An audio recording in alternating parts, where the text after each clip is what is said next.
ginnaaw bi ma sante yàlla maa ngi nuyu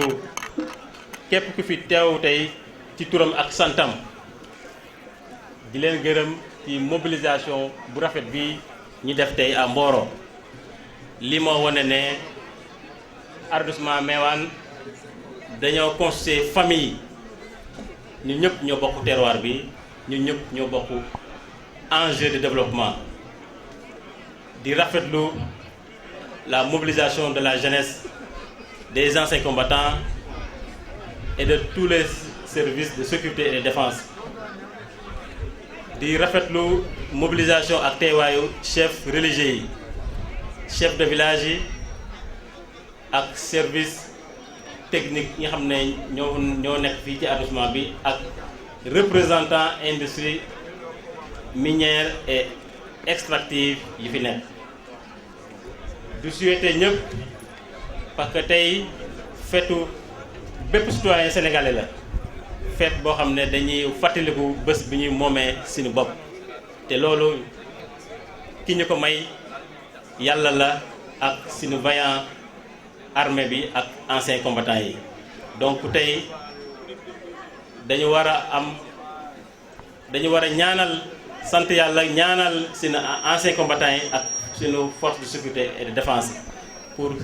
effort yi ak sacrifice yi ñu def ba Sénégal mën a moom boppam ba Sénégal mën a aar njabootam donc maa ngi ñaan ñëpp ñu fàttaliku sacrifice ak effort yi anciens combattants yi def ak force de sécurité et de défense yi déployé ba Sénégal mën a moom boppam. di wax ne thème bi président de la République jël ren jagle ko fête indépendance bi mooy nu ñuy fexe ba protéger suñu environnement protéger suñu dëkkuwaay suñu gox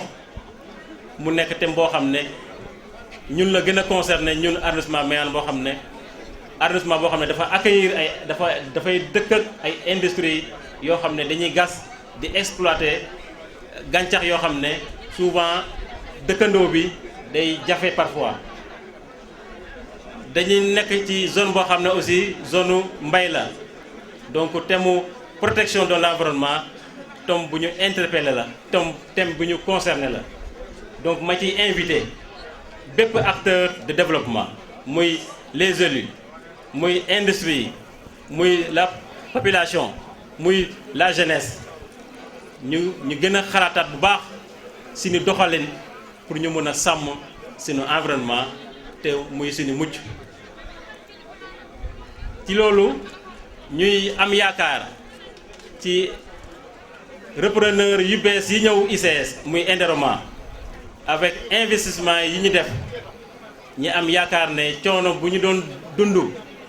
ñetti at yi ak ñaari at yii am nañ yaakaar bu baax a baax ne dina féete suñu ginnaaw parce que gis nañu effort yu autorité ICS yi di def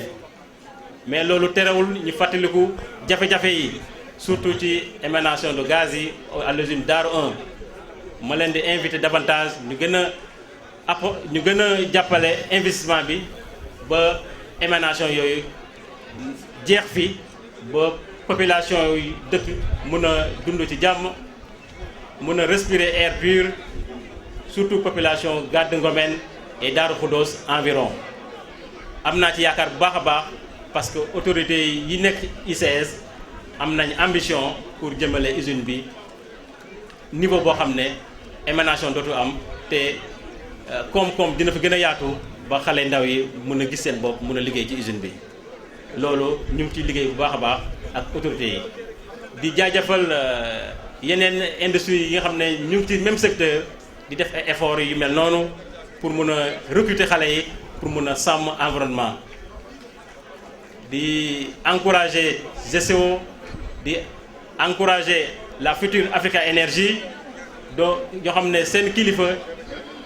rassuré nañu dalal nañ suñu xel ba tiitaange bi ñu amoon ba xam ne fu ñu wax centrale à charbon nit ñi am jaaxle mais wax nañu ne installation yu ñu def installation de dernière génération pollution bi day nekk à un niveau très très très faible di inviter parents d'élèves yi ak tous les acteurs de l'éducation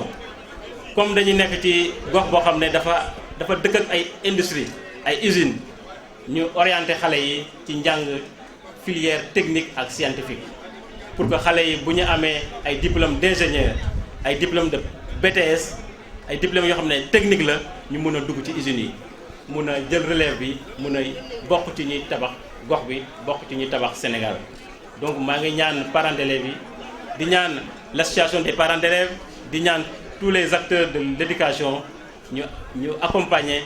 effort yi état bi def pour indi école gën a jegale école yi gox yi ak goxaan yi di souhaiter ñëpp bonne fête de l'indépendance di ñaan yàlla barkeel liggéey bi ñuy sumb fii te muy njëriñu askan bi yëpp déwénati. Merci.